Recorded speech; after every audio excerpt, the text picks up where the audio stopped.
Okay, so if I'm taking a look at this problem and I know I need to take two derivatives, awesome. That means I've got to start by taking one derivative. And when I go to take that first derivative, I don't see this as product rule. It's okay if you do. But when we just have a number, anytime I just have a number multiplied by something, when we take the derivative, that number is coming along for the ride. Because when you write out the product rule, the derivative of that number is going to be 0, and the first piece of product rule is going to go away. So I choose to not even write it and jump straight into that 3 is coming along for the ride. And then I've got something raised to the 4th power. So I would bring that 4 down. My something is going to then be to the 3rd power. I've got x squared minus 3 in here. And this is the part where chain rule says I'm going to have to multiply by the derivative of the inside.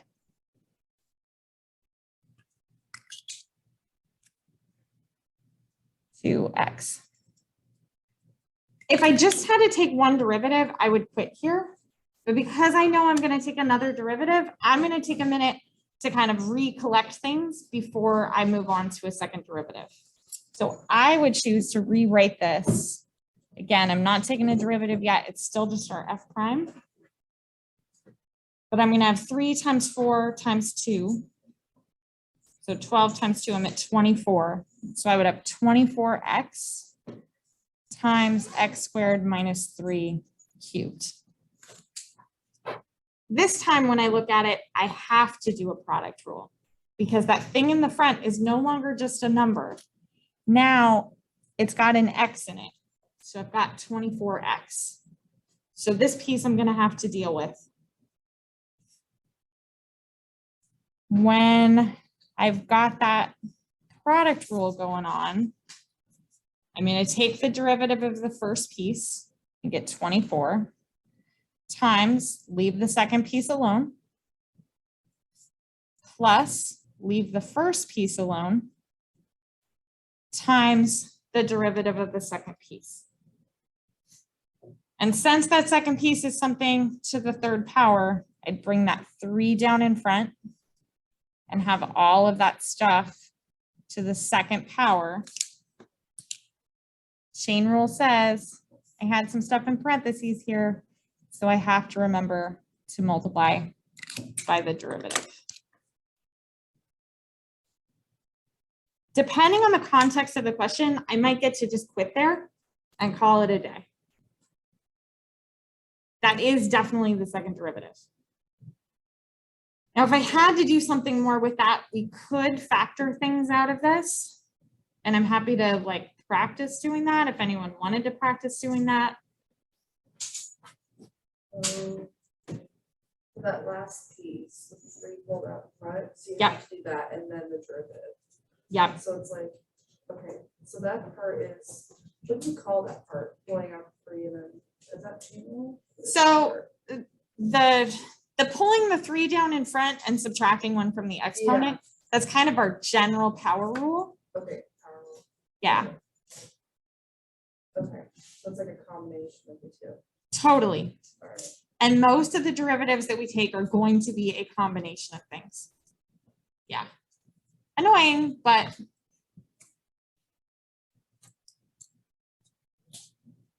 the whole reason, I don't know whether anyone has taken a moment to reflect on this. Does anyone know why you have to take calculus? Like, why does the university think that for your major, it's important that you take calculus?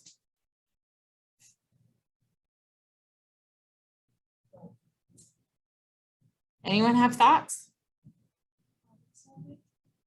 Sure, I think problem solving skills are definitely, I would argue that we can probably get at problem solving skills without needing you to specifically take calculus.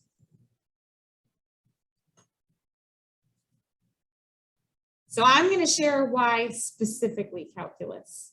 And there are lots of whys, but here are a few of the whys. At the heart of it, most of where math shows up in the real world is modeling and differential equations.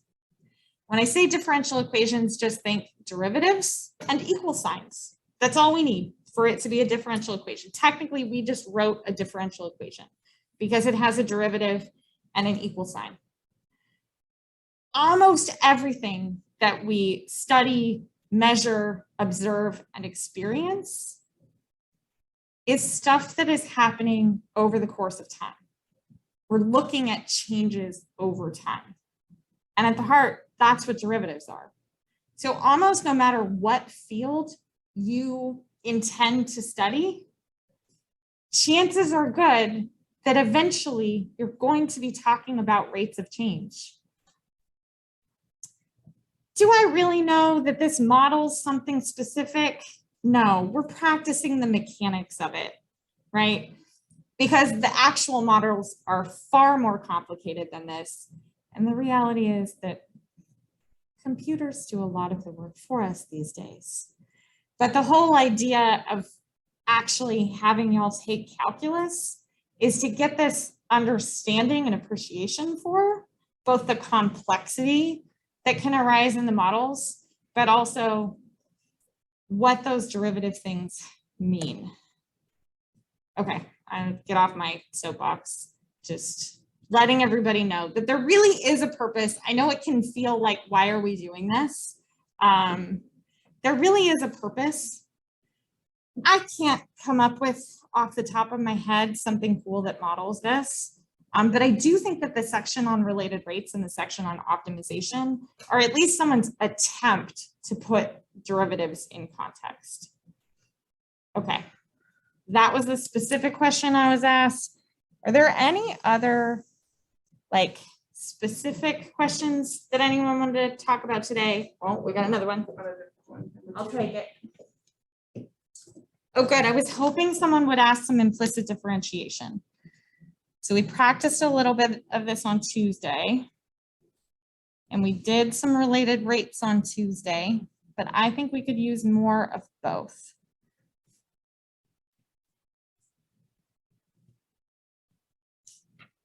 And since I still have not been added to Canvas, someone's going to have to let me know if we need to get further than related rates today. This thing, first of all, I'm looking at it, and if I need to find dy dx, first step might be to see, can I rearrange this to make it say y equals? But if I can't, I'm going to have to take the derivatives implicitly. So it's implied that y is a function of x because of this notation. Because we're finding the derivative of y with respect to x, it's implied that y is a function of x. We're going to take the derivative and kind of try to not think too hard. When I take the derivative of 3x squared y, I'm going to give myself some parentheses so it's easier to see that I'm doing a product rule here. I've got 3x squared times y. Now with the 4 over y, we have a choice. The choice I'm going to make is that before I take the derivative, I'm going to rewrite that to say 4y to the negative 1. It is not the only choice you can make, but it's the choice I'm going to make because I don't see this as a quotient rule. I see that as a fraction trying to be rewritten. I'm happy to go back and do it as a quotient rule if anybody wants to, but it'll definitely be messier. So now I'm ready to take my derivatives. So derivative of 3x squared, I'm going to get 6x, and then I leave the y alone, plus I leave the 3x squared alone, and now I take the derivative of y.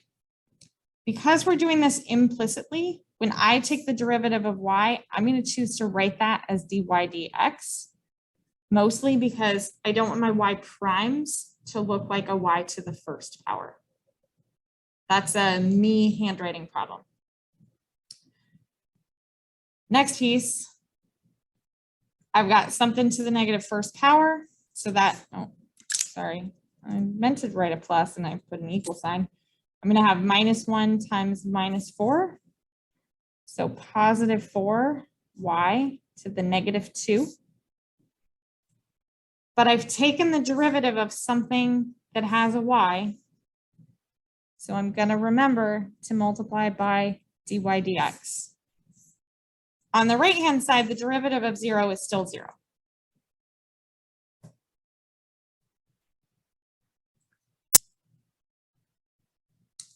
I'm trying to get the dy dx pieces by themselves. So I want everything that's not attached to a dy dx on the other side of my equal sign. So that's 6xy. I'm going to subtract from both sides. Then with what's left over here, I'm going to pull the dy dx out of the remaining terms. So from that first term, sorry, I got a little low. So from that first term, I'd have 3x squared. And from the second term, I'll have 4y to the -2. There are other ways to write that, of course. Because 4y to the -2, I can write that as 4 over y squared. But getting the dy dx by itself, I'm going to divide by all of that garbage. I'm not going to worry about trying to simplify it or write it in any other way. I'm just going to divide by it and call it a day. I don't actually remember if we talked about this on Tuesday, but the whole idea behind related rates is that I've got some situation where the variables are related to each other or rely on each other, so that if I change one thing, it's going to impact the other. So if you think about inflating a balloon, well, if I put air in it, then it's going to get bigger, which means the radius is going to change. So there is this relationship between the radius and the size of the balloon. But let's approach this with our 4 steps for related rates. Step 1. I'm looking for any DTs in the problem. I'm looking for any of those rates. And I see 10 cubic feet per minute. Well, cubic feet are units of what? Totally. And since they're units of volume, I'm going to call that dV. You can pick another letter, but we do need to know that they're units of volume. Now, the other D something is coming from that how fast question. How fast is always asking us about a rate. And since the how fast is related to the radius, I'm going to call that dr dt is equal to what?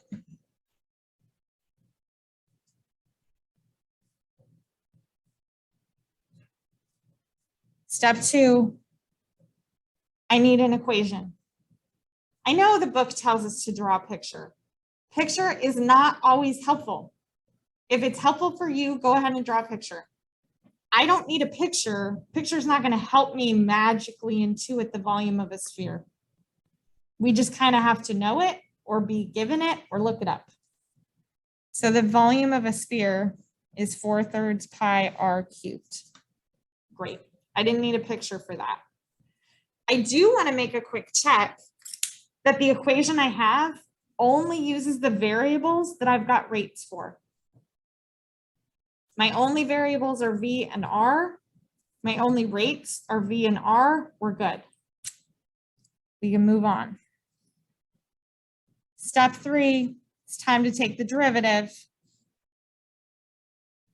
And we're always taking that derivative with respect to time.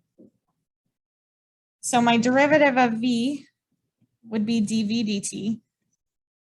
And on the right-hand side, this is implicit differentiation. It is implied that the radius is changing over time. Now that 4/3 pi out in front is just a constant. If it makes you feel better to do a product rule, you totally can. But the derivative of that constant will be 0. So I'm going to skip writing that part of the product rule. When I bring that 3 down, the 3 is going to cancel out with this 3. And I'm going to have 4 pi r squared times, we took the derivative of the radius, so I'm going to multiply by dr dt. Last step is always the same. Plug in the when. And here,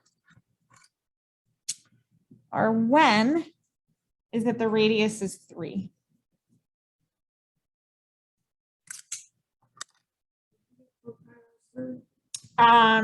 So I don't have a lot of, okay, I got this. So when I'm taking that derivative, that 4/3 pi is coming along for the ride. And then when I take the derivative of r cubed, I'll have 3r squared dr dt. And I took that 3 and that 3 and canceled them out because one's on the top and one's on the bottom. When I plug in the 3, so our dv dt, oh, I should pause for a second because some of the problems that I made up on Tuesday, we had to know from the language of the problem whether the thing should be positive or negative. So if I'm inflating the balloon, is the volume getting larger or smaller? Right, so it's good to keep it positive. We can just plug it in. So I'm gonna plug in 10 for dv dt, and then we'll have 4 times pi times 3 squared dr dt. And I think I can just fit it in to solve for dr dt. So dr dt is equal to 10 divided by, I guess I can do that math. 3 squared is 9 times 4, that's 36. So 36 pi. But we're going to want some units on that if we want all of our points. What should our units for the radius be? Totally. And our units for time can't change in the problem. So if this other rate was per minute, then this also has to be per minute. I think I can squeeze it in. I just have to move this over slightly. Feet per minute. And that's my dr dt. You are welcome to grab one of those handouts on that chair right there. This is not a 17A class, don't worry, but someone left these in the room, so we're just doing them. Okay.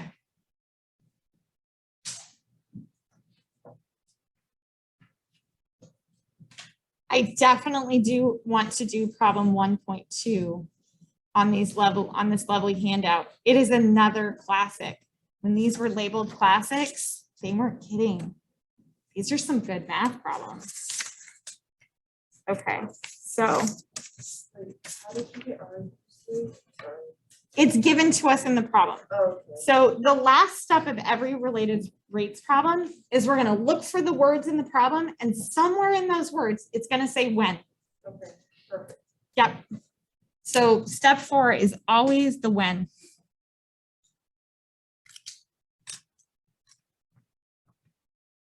Dun, dun, dun.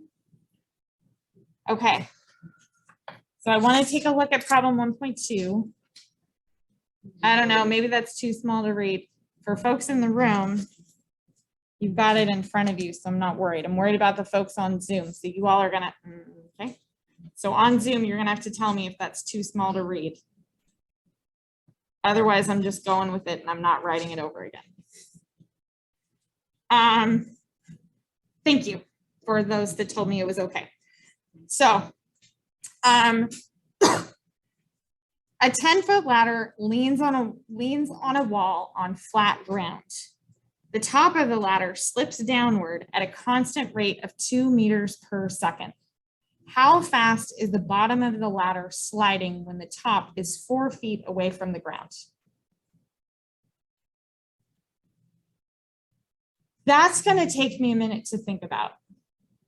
I'm probably going to need a picture for this, but within my framework of related rates, I'm going for that partial credit as soon as I can. So I'm going to start with, here, let me just write problem 1.2 from random 17A worksheet, so that when I post that later, I'll remember to put the problem in. I'm still going to start with step 1.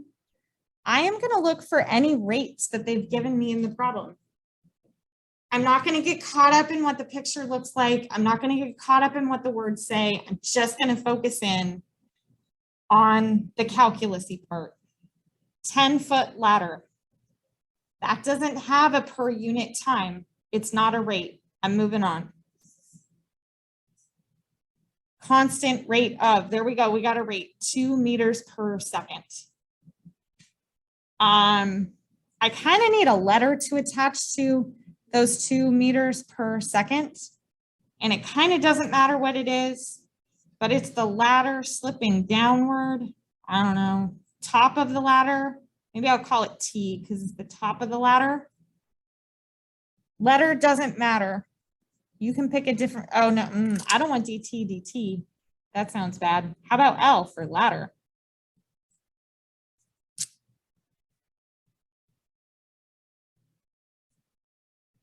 Now the other thing, well, I'll leave that for now. Okay, how fast? How fast is always a question. How fast is always asking us a rate. How fast is the bottom of the ladder sliding? Well, I'm going to call that B for bottom of the ladder. When the top is 4 feet away from the ground. Well, 4 feet is not a rate, and when means I'm saving that till the end. These are my only rates that I'm working with.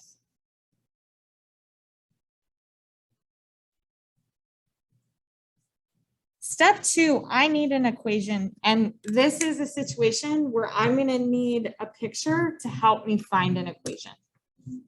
Yeah. Yeah.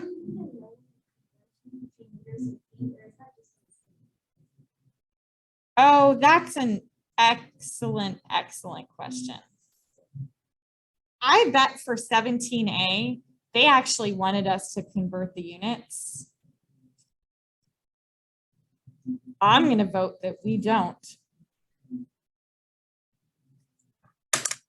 We're just going to modify the problem to say 2 feet per second. Yeah.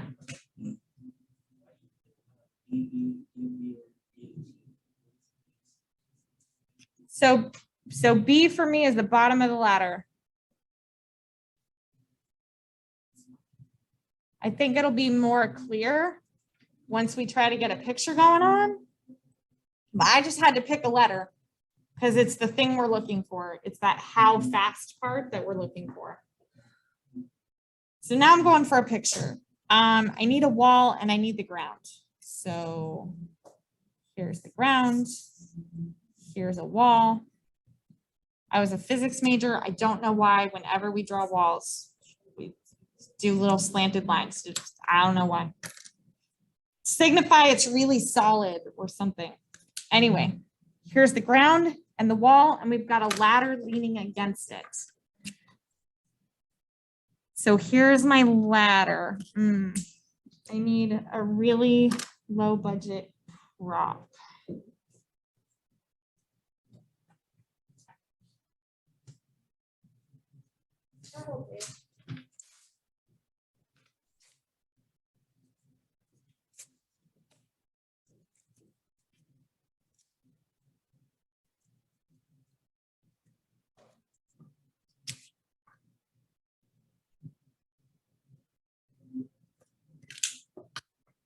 Look, it's a 10-foot ladder. Okay, so I got this 10-foot ladder.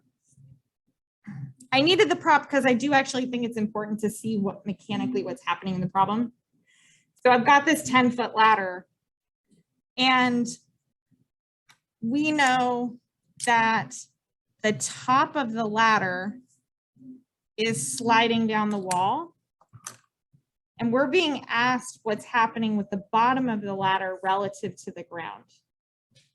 So as this ladder slides down the wall, the ladder can't get shorter.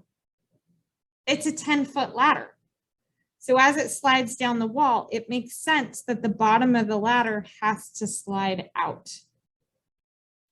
Okay, so we're just going to pick some arbitrary place to draw that in, right? We could pick it here. We could draw it in here. I'll go ahead and draw it in here. So this side is 10 feet and it's not changing because that's the ladder part. This side, I know the ladder is sliding out this way, and that's my B. And this L, which was the top of the ladder, I'm going to draw it in kind of with an arrow going down, but that side is L.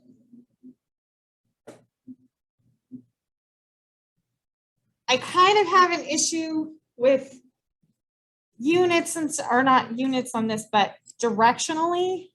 So L is getting smaller, B is getting bigger. Does that kind of make sense here? Since L is getting smaller, I'm going to go back and make this a negative.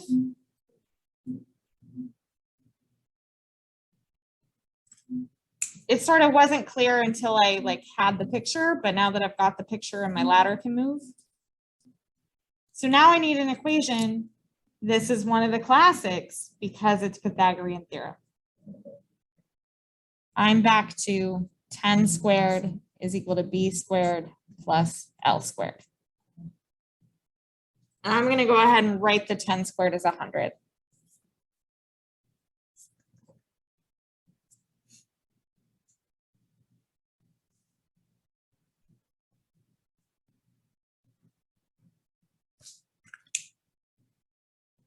I'm going to let you all do our last two steps. So you're going to take the derivative with respect to time and then plug in the when statement.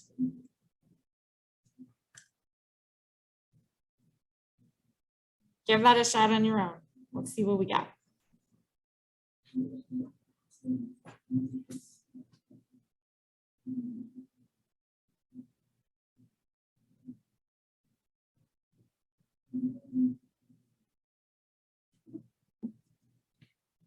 So I don't know what class that is. They watch a video every day, right? Every day. I did not have any college classes where I watched a video every day. I also went to an engineering school, so could be because of that.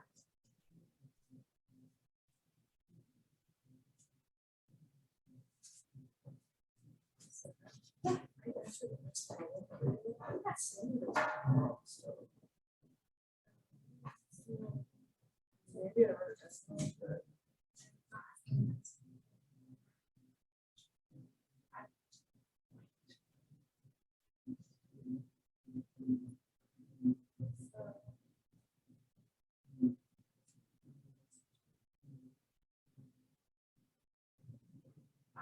Yeah, that's an X cubed.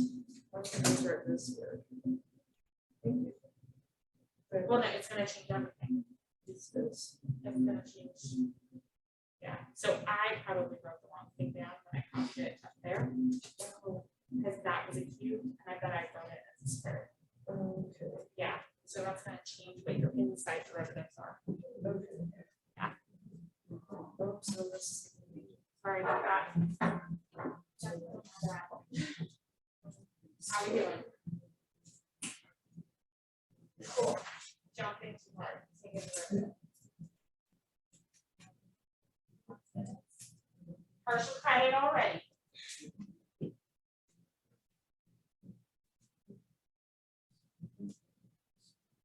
So we're gonna take the derivative of the B part and of the L part. Let's get this rolling. This would be 3x, right? That would be a 3x squared. Yeah. Yep. taking a derivative together.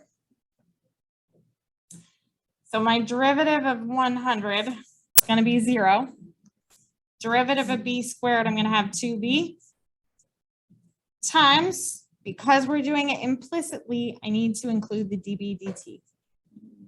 When I take the derivative of L squared, bring that 2 down, subtract 1 from the exponent. So it's just going to be L to the first, and then times dL dt. Step 4 is always to plug in the when part. And looking at our problem again, when the top is 4 feet away from the ground. So if I think about my ladder, when it is 4 feet away from the ground means the value of L should be 4.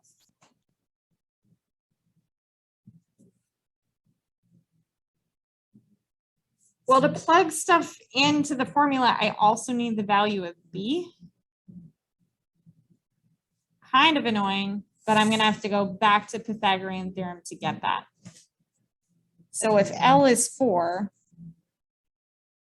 then 100 is B squared plus 4 squared, or 100 is B squared plus 16.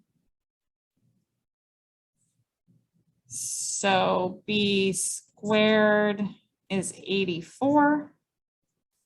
So B is gross and the square root of 84. We are not going to simplify that. We are just dragging the square root of 84 with us. So ultimately, our quest was for dB dt. So I'm trying to get that dB dt by itself. So I'm looking at 0 is equal to 2 times the square root of 84 times dB dt plus 2 times 4. And dL dt was -2.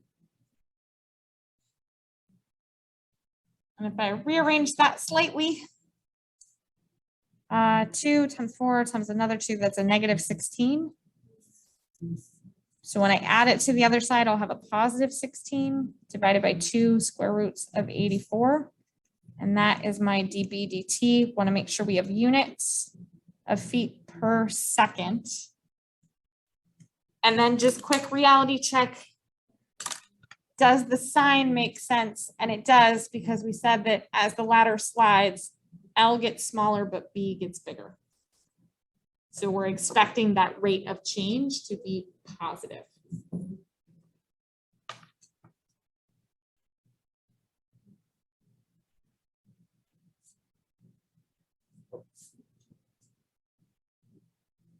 Question. So in the last couple we were using the equation of sphere. Yep. Are they probably going to give us that on the test? That's a good question. So all of the textbook problems give you the geometry formulas if you need them. The thing that makes me hesitate is that this is literally the first time I've seen any 16A instructor let you all have a page of notes or a card of notes. So to me, that means I'm not going to give you that formula. You should put it on your note card, right? I don't know. You might get the formula, but just to be safe, should we run through some common geometry formulas that are likely to show up in these problems? Yeah? Okay. And then after this, we'll take a little break. Did we already do this? Am I losing my mind? Okay. I'm also teaching an intermediate algebra class. I know I did this in my algebra class. So yeah, losing my mind. It's okay. So geometry formulas. And I think we'll keep this pretty simple, but for circles, good times. Circumference is 2 pi r. My area is pi r squared. Now, if we bump that up into 3D and we go to spheres,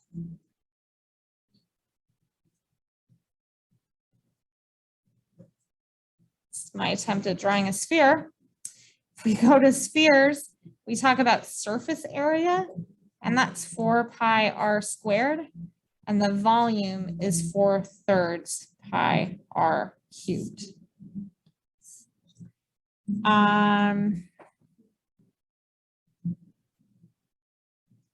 Triangles, I'm going to go with really the only thing we probably need is the area equals 1/2 base times height.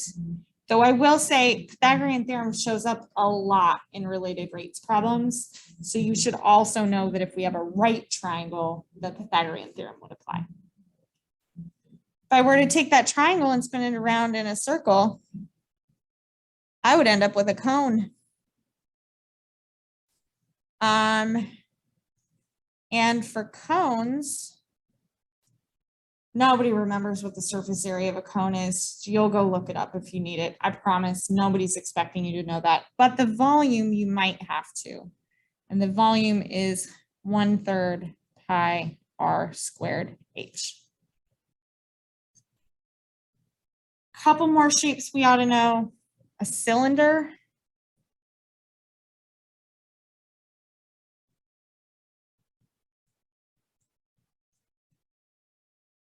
I think we probably ought to know both the surface area and the volume for this.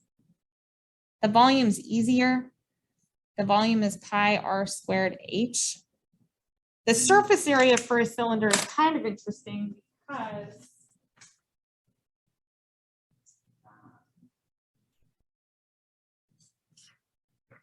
more low budget props, but for the surface area of a cylinder, turns out that if I had some kind of cylinder and I unwrap it, what we get when we unwrap it is a rectangle. This rectangle has a base that when we wrap it back up into a cylinder, the base of it is actually the circumference of the circle, and the height is the height. So for a cylinder, like the part along the outside here is 2 pi r times h. And then if we include the circles at the top and the bottom, that would be plus 2 pi r squared for the top and the bottom. I am assuming that you know how to find the area of a rectangle that's base times height. Looking at problem 2.2 here, and I'm going to read it. And we might need some, I might need to invent some more props to get through this problem. We'll see. You're on a boat in the middle of a lake, 1 mile away from the closest point on shore. Your friend starts from that point and runs along the shoreline at 8 miles per hour.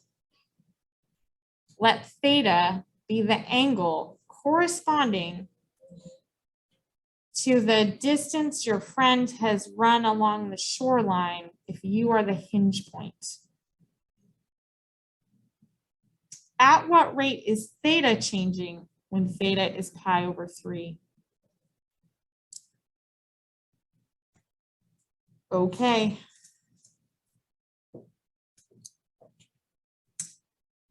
This was problem 2.2, so I'll remember to put it in later. And step 1, I need some rates. Blah, blah, blah, words, words, words, numbers, 8 miles per hour. Cool. 8 miles per hour. By the way, that's literally what I would do on this problem, right? If I encountered this problem, I personally just need something to focus in on. So when I've got a related rates problem, I'm going to focus in on finding those rates. So I'm looking for numbers and units. I got numbers and units, 8 miles per hour. I need something to call that. It really doesn't matter, but that's my friend, so I'm going to call that df dt. You can pick a different letter if you want. Maybe think of who your best friend is. Use the first letter of their name if you like. Okay, I'm going with df/dt. Let theta be the angle, corresponding distance, shoreline, garbage, at what rate? Great, that's our question. At what rate is always my question. Sometimes it says how fast. Sometimes it says at what rate, but that's definitely a question mark.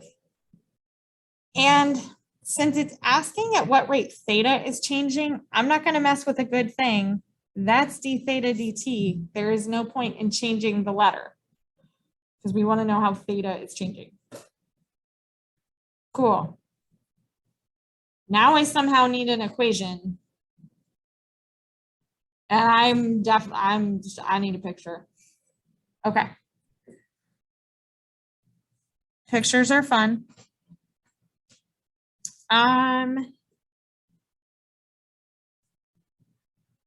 on a lake and there's a shoreline.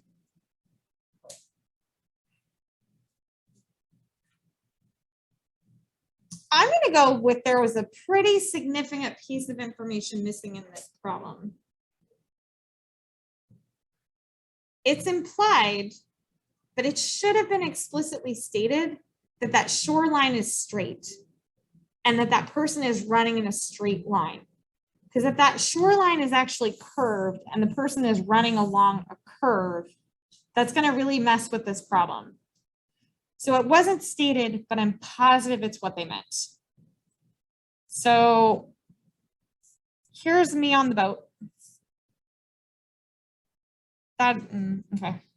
I'm a kayaker, so you know, kayak's actually 17 feet long. It's a little longer than that. There's me. Okay, I'm on the boat. Here's the shore. So my friend started here 1 mile away.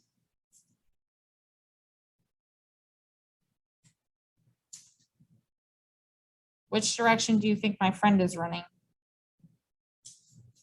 Left or right? I don't really think it matters. I'm just going to pick a side.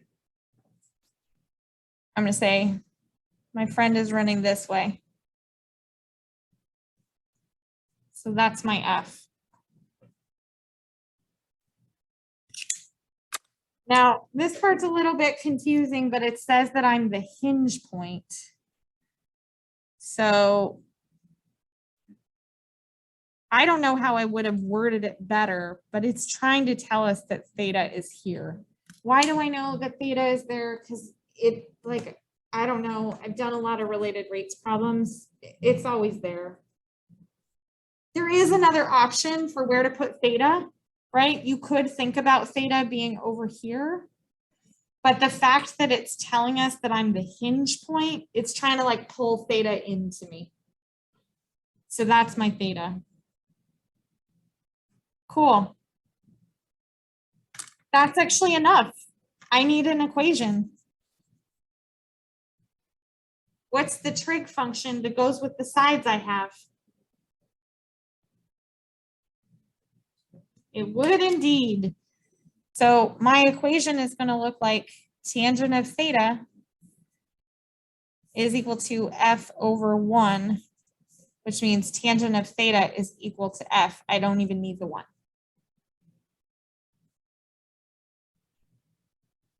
By the way, there's another like subtle thing happening in this problem, which is it didn't tell me that I'm stationary. But because it also didn't tell me I'm moving, we're going to assume that I'm stationary and that this 1 mile is fixed. It's not changing. And again, I would say there's an attempt to imply that with me being the hinge point. Because if you think about the hinge on a door, the hinge isn't moving. The rest of the door is swinging, but not the hinge on the door. So I don't know. It's not great wording, but it's okay, I guess. Step 3, I got to take a derivative. Take that derivative. Because we love trig.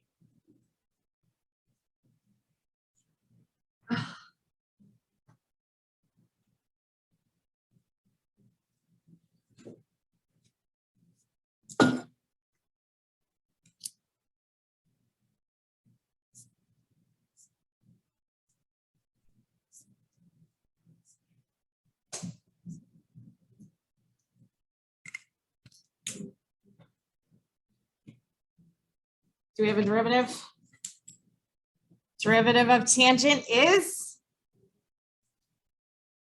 Yeah, because we're going to pretend everybody said secant squared real loud because you had it memorized. So the derivative of tangent theta is secant squared theta. We're going to remember to multiply by d theta dt.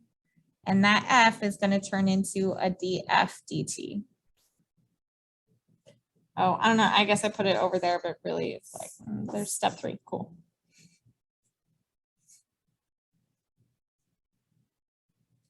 Step 4, I'm looking for the when.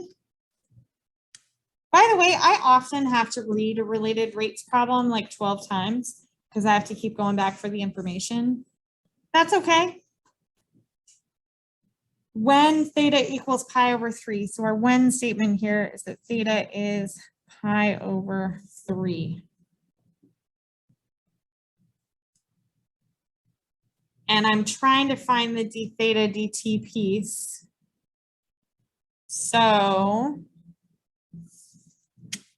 theta is pi over 3. Let's plug in some stuff. So I need secant squared of pi over 3 times d theta dt is equal to df dt, but we know that that's 8.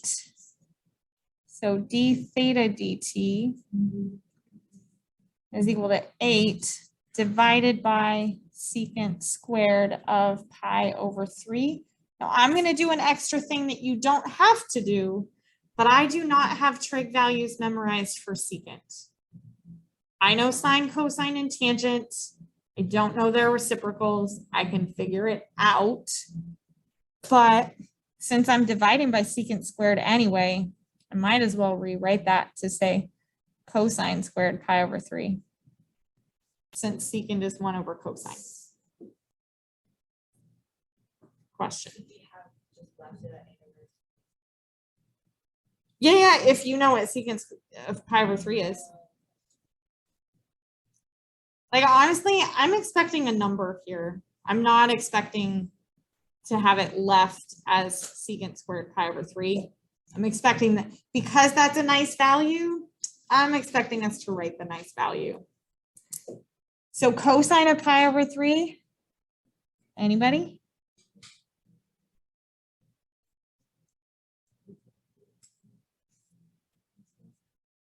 I like to go back to my special triangles. That's a pi over 3. Cosine is indeed 1/2.